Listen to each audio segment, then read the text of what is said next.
Welcome, friends, to Crazy Women Country, where women's voices matter. We bring you the greatest female voices in the music industry, from the artists, songwriters, and producers, to managers and executives, and all the women who make the music industry what it is today. Thank you for joining us.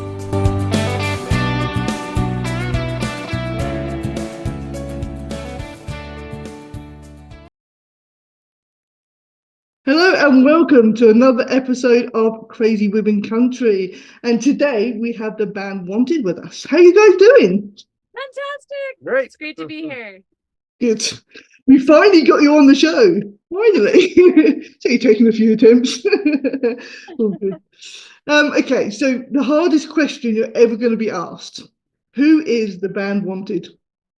Oh, that's such a great question. You know, I'm just part of the equation. My name is Candy Carpenter, and I'm half of the band Wanted. Joshua Carpenter is my husband, and he's the other half of the band Wanted here. We love what we do. We bring entertainment and music, and as often as we can to wherever we can. So Perfect. you would probably depend on that. A lot of the who is also connects to the why is. Yeah. So when we started the band Wanted, we all liked that our daughter was with us at the time, and she's my stepdaughter.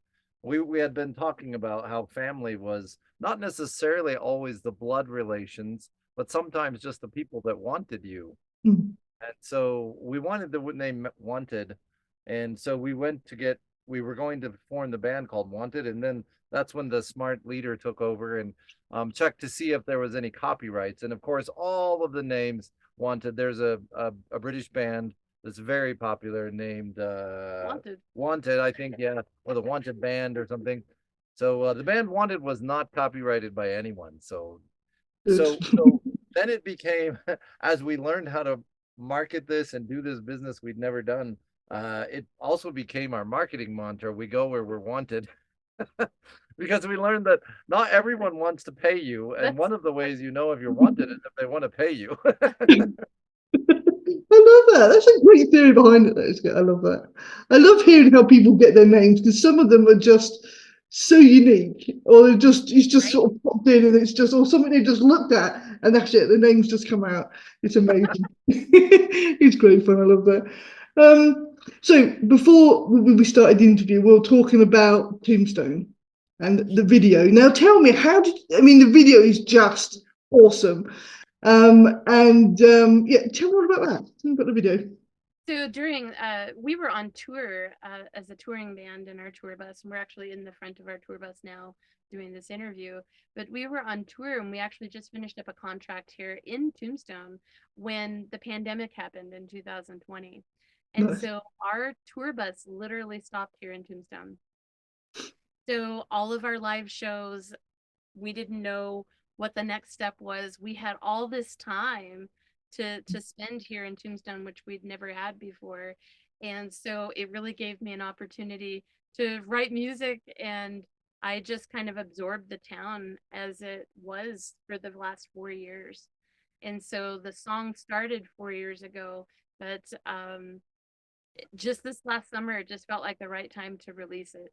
So, and it's kind of interesting because as we've been here for 4 years in Tombstone, we've grown a lot as a band. We've learned a lot, and now we're moving up to another level for our band, and we'll actually be relocating after the first of the year. Whoa, where are you going to? We're going to Alabama Gulf Shores. We have a residency there with the Alabama Gulf Coast Music Hall. Awesome. It's amazing. Congratulations, guys. Thank you. So it felt very weird that we released this song about Tombstone, and then and we're leaving. Yeah. We've done here now. We've done our time. But I have to say, being from outside the States, some of the names within the States are awesome. I mean, a place called Tombstone. I mean, come on. It'll be nowhere else in the world but the States, would it? Right. Which is very cool. Which is very cool. I do love that. Well, you mentioned the video earlier. Everyone that's in the video are people that live here. They're cowboy actors, they're reenactors. The town of Tombstone is Some of them are just local drunks. yeah.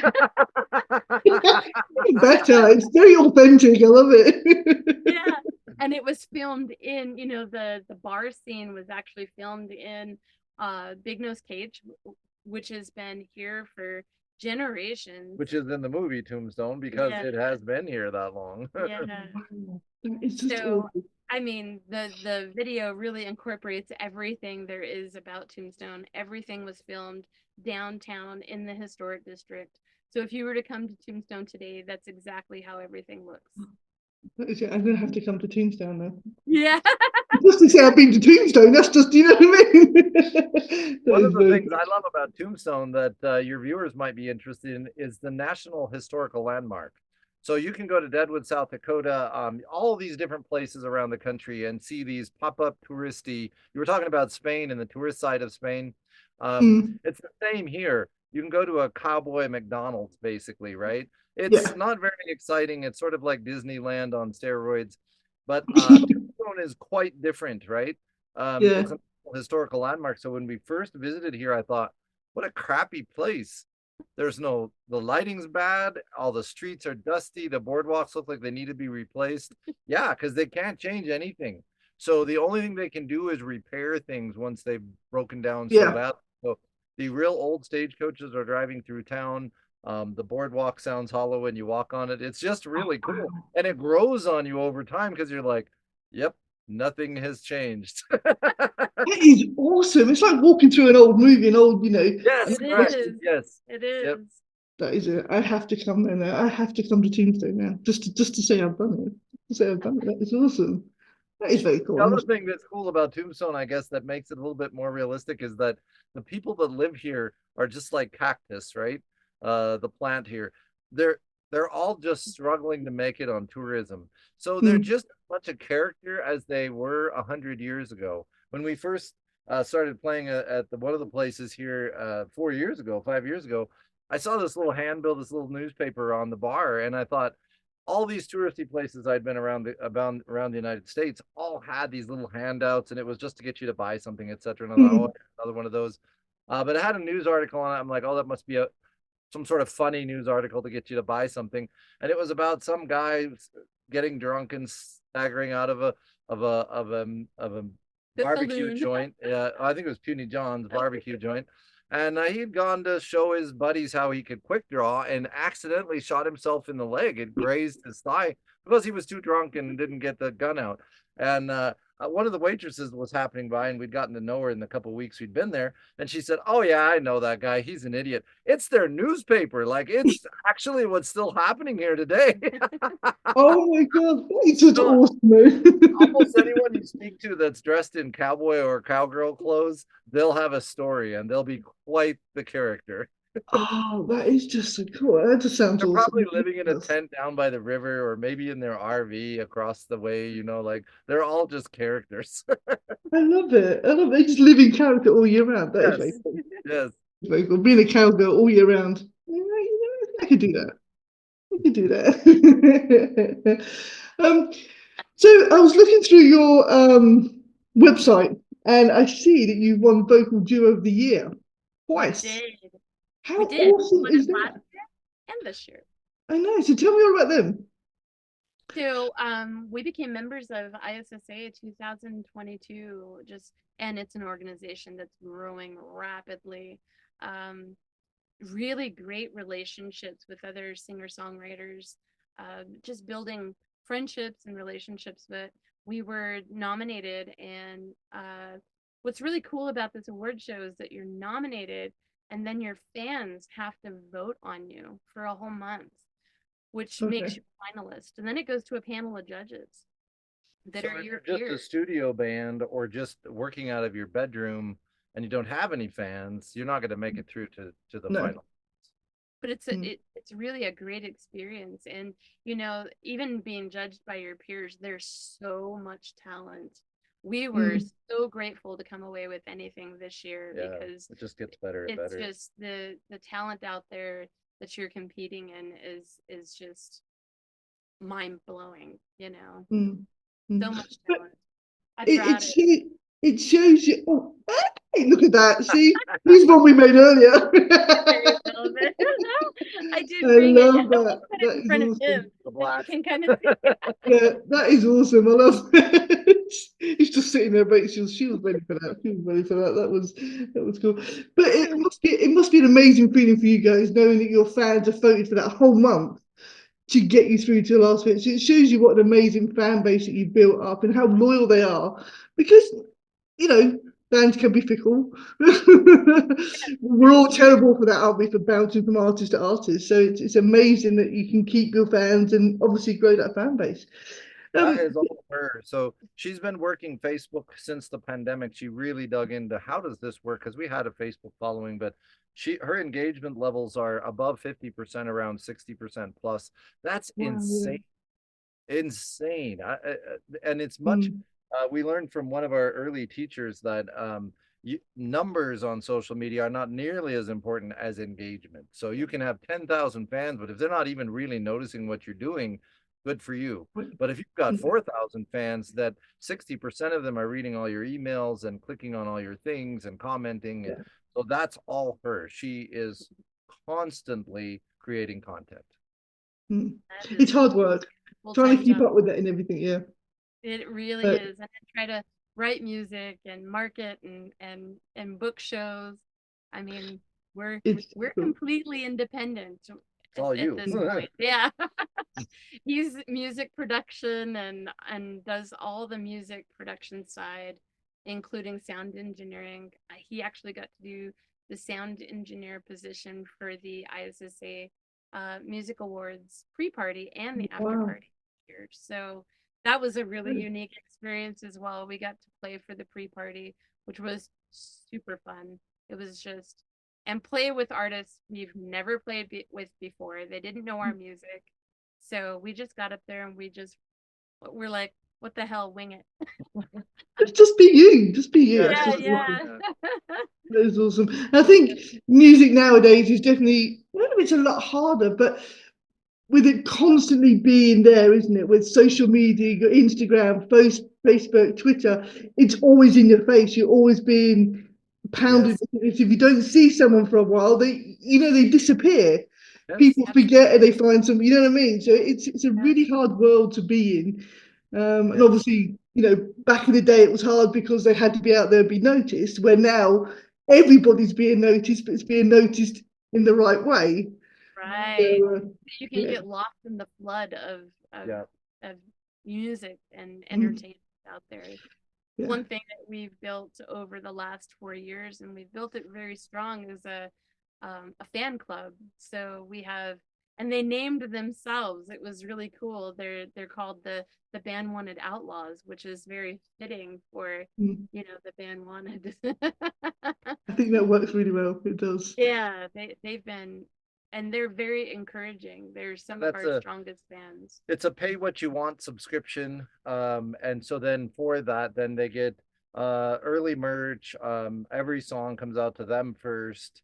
Probably one of the more popular things is Rodeo Wednesday. And we call it Rodeo Wednesday because when I was learning to be a musician in a gospel music family, my sister screwed up really bad. She was probably 11 or 12. And the whole crowd was embarrassed. And my dad sat us all down afterward and he said, I don't know anything about music or singing. He was just a carpenter, And he said, but you're making the crowd nervous. He said, here's the thing. Do you know why people go to rodeo? And I didn't know what that had to do with what he was talking about. So I said, horses and cows. He said, people go to a rodeo to see somebody get bucked off and maybe stepped on. And he said, that's the same reason they go to your live shows. So when you make a mistake, that's what they're there for. Enjoy it. Just have fun with it.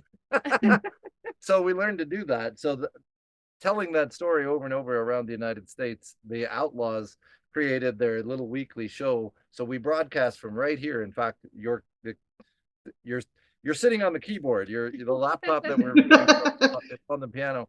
But so we do a live show here every Wednesday for the Outlaws called Rodeo Wednesday. And they really like it. It's on YouTube and they can comment. That's what they like about it, because I'm trying to sing and perform and play at the same time as seeing all their comments. And they love to try to drop something in there that's just going to screw me up royally. So it's just a lot of fun. It is fun. I must admit, we have learned that since we started doing the podcast. I mean, we didn't know anything. Donna probably knew a hell of a lot more than me. I was just the one saying, yeah, let's do this, and not realizing what we were getting ourselves into.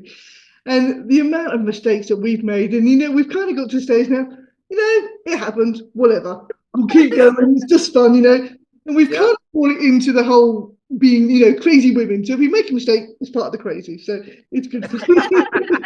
It's just a part of us. It's really good. So yeah, I think, people, and it's terrible that we sit there and watch for something to go wrong. And it's like, we shouldn't we do. be cheering them on, but every now and then that odd hiccup, that odd trip, you're like, yay, they're human. Right, that's exactly right. Yeah. That's what it is, real. isn't They it? actually are real people, That's, Yeah. I think that's what brings our fan base closer to us too. They see that we're not up on the pedestal. We don't have it all figured out. Yeah. And it's real. Which is good. I like that. I like that. So tell us. So who are some of the women that have inspired you? So either in your family or artists or whatever. Artists. I'll start with artists. As a kid, I've been inspired by Stevie Nicks and just her powerful lyrics and just her beingness and who she is. She's real. I just love her. Alison Krauss, her vocal quality. A lot of people compare us sometimes, and that's really flattering. And then Patsy Cline, of course, is another one that just the powerful vocals that those ladies have. Of course, I come from a rock and roll background mostly, but I grew up with country. It was when radio stations played all genres of music. You didn't have just a country station.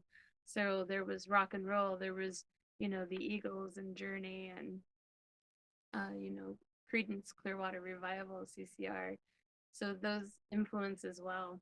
I just super, super inspired by those groups. That's cool. It always amazes me how people draw from so many different genres. You may be in country, but we've had people come around that they're drawing from some major rock bands or heavy rock bands. And you're thinking there's a huge difference between the two, but they still draw their inspiration from how they perform, how they act, some of their lyrics. I always love hearing who people draw their music from. So I have to say that I'm most inspired by her. And maybe that sounds trite, but it actually is the foundation of our relationship. When we worked together for 2 years as friends before we ever dated. And one of the things that I always noticed about her was that she was raised in a rough situation, abused in almost every way. There's this big old backstory, but she just never talks about that. She always, and even to this day, it's not a big conversation on stage, but I watched her stop drinking because the doctor said it was going to kill her. I watched her stop smoking because he said it's unhealthy for you. I watched her go to classes and take emotional training because of the trauma and abuse that needed to be dealt with. She's so grounded. I think if you listen to all the women that inspired her, they're all very grounded. So she doesn't dance around on stage or take off clothing or any of that. It's just very inspiring to see someone who's confident and solid in who she is. And that's been a long road to get to that place. Yeah. That is awesome. It obviously works between you because, I mean, you see a lot of these bands and, they're always friends, or you get the married couple in it. It doesn't always work, but obviously you two have this great relationship that work with it. And he knows who the boss is. So that's always a good thing. So that's a story. So I had 12 years in the gospel music industry, and that was my first job from age 15 to 27. That's all I did was play the piano for my family and made money at that. We traveled around the country, 250 dates a year, 2 tour buses. So when we started our thing, it was sort of unexpected. I would walk away from music forever. I was going to be an electrician, and that was the company we had. But I took over when we decided to do this. She was diagnosed with breast cancer and survived, and I had a torn rotator cuff and tendon. So we had to close the company, and we sold the house, we bought the tour bus, and we just took a big old leap. This was 10 years ago. So I ran things because I had all the experience. I had no business experience. I was just a piano player, right? My mom ran the business, right? So I didn't know anything. So for 4 years, I ran it into the ground. I mean, we lost money every month, right? And so Yeah. during COVID, I'm also a life coach, and I said to her, you know, if I was coaching us, I would never have me run this thing. And she just looked at me as if she'd been waiting for this for 4 years. I said, was I a good CEO at the electrical company? And she said, no. And I said, well, maybe you should take over. So she did. And she's made money every month for the last 5 years. So so it's no joke. She is my boss. And when we bring on, we're at the place now, we've brought on several band members for different periods of time. We're looking to do that again. And we're always very clear with them that she's the boss. In fact, we have some that haven't been able to work with us because right out the gate, it was like, nope, they're not, they just aren't going to work for her. Yeah. Thing, right? You've probably seen it in the industry, but it's a thing. Sometimes Definitely. they just don't want to work for a woman. It's just that simple. But I think that works in everything, though, doesn't it? I mean, music, it seems to be a real high thing that men don't always want to work for women. I'm not saying it's a sexist thing, you just don't seem to want to do it. But in all walks of life, you do find that men do struggle working for women. Absolutely. Which it's the ego, it's the male ego. You know, when we got together, she had more partners than I had because I was very, very sheltered. Our first song, You're My Kind of Crazy, talks about the fact that I didn't date till I was 27. I was too busy on this gospel music thing and had never dated a girl ever, not ever. So she'd had a lot more experience in that world than I had. So I told her early on, I said, you know, the male ego is fragile. And she's like, yeah. And I said, so, you know, when it comes to the sack, you know, you need to know, I need to know that I'm the biggest and the best you've ever had. And I said, I just need to know that. And she said, oh, well, you are. And I said, really? And she said, you just told me to tell you that. I don't know what. So now I'll never know. You'll never know. It'll be her little secret. I like that. That's good. But the ego's That is very cool. I love that. I really do. So tell me, what does the rest of 2024 have in store for you guys? We are finishing up some short shows here in the local Tombstone area. So we've got some festivals that are coming up and that kind of thing. A fairly light schedule for what we're used to, but we're going to finish the shows here. We're going to do some shows up in Colorado, see our kids up there before we head out after the first of the year. And really, it's just preparing for the next step. Doing our residency at the Gulf Coast Music Hall. Saying that really slow. It's a bit of a mouthful, isn't it? Our goal is to build a band while we're down there. So we're going to be doing some interviews and working with people and having some special guests that guest with us for the residency as well. So we're just really planning ahead for the first of the year. There's a lot of work to be done and hopefully get some more of our songwriting put down as well. So we're looking for a bass player and a drummer for sure. Those are kind of the back line that we need strongly. So if someone of your viewers wants to settle down in Alabama, at least for 6 months. Maybe settle down. Yeah, maybe settle down. We're not sure we're going to stay there because of the hurricane risk. We're going to be there in the off hurricane season. So we may end up moving north for the hurricane season, probably. Neither of us really fancy. We're not hurricane people. We haven't lived with that. So, but I can't even imagine. I you know, it's been weighing heavy on us. We know a lot of people down in the hurricane areas in Florida, and also the people that were hit recently with the last hurricane. So it's weighed heavy on us the last couple of days just watching this next one roll in. I must admit, I never realized how bad it was until obviously I realized that Donna's in it, and I'm thinking, and of course started seeing all these videos. I'm thinking, oh my God. Wow. And I'm sitting there, I've been watching them on Facebook, and I've been crying. I'm thinking, this is ridiculous. I don't know these people, but the hell they're going through. And, you know, I just saw a story about, I think it was a 17-year-old girl who was at home alone. The house started to flood. It was just her and her dog. She wouldn't leave the dog. She realized the dog couldn't swim. She made a makeshift boat out of this plastic thing and a cushion. She managed to swim herself to her next door neighbour's house because it had a higher roof, and she sat on there, and I think 5-6 hours later, something like that, her cousin came along in a canoe and rescued her and the dog, but she wouldn't leave the dog. And I'm thinking, that'd be me. I would probably drown with the dog because I wouldn't leave my animals, right. but she just sat there and waited and making that makeshift boat for him. I'm like, oh my God, I'm seeing there's tears rolling down my face. I'm like, Right. it's Right. just, It's unmanageable what people are going through. Are you near the coast in Spain? 45-minute drive. So if we do have bad weather, it doesn't. Some of the areas around flood really badly, but where I am, It doesn't. no, it's not too bad. The swimming pool might overflow and it might blow your electricity, but we don't normally drown in water, thank God. But yeah, it does scare me. But she just texted me saying everything's okay. I'm thinking, oh God. So hopefully she just texts me, maybe once a day, just so I know she's safe and the family's safe, and then we'll. Yep. Yeah. Give you some peace of mind. Yeah, just so I know. But no, thank you very much, guys, for joining me today. And thank you very much, everybody else watching. If you want to learn more about the band Wanted, we will have websites and everything else down below, so you can check them out and find out where they're on tour next. See you later, guys. Adios. Just stop this.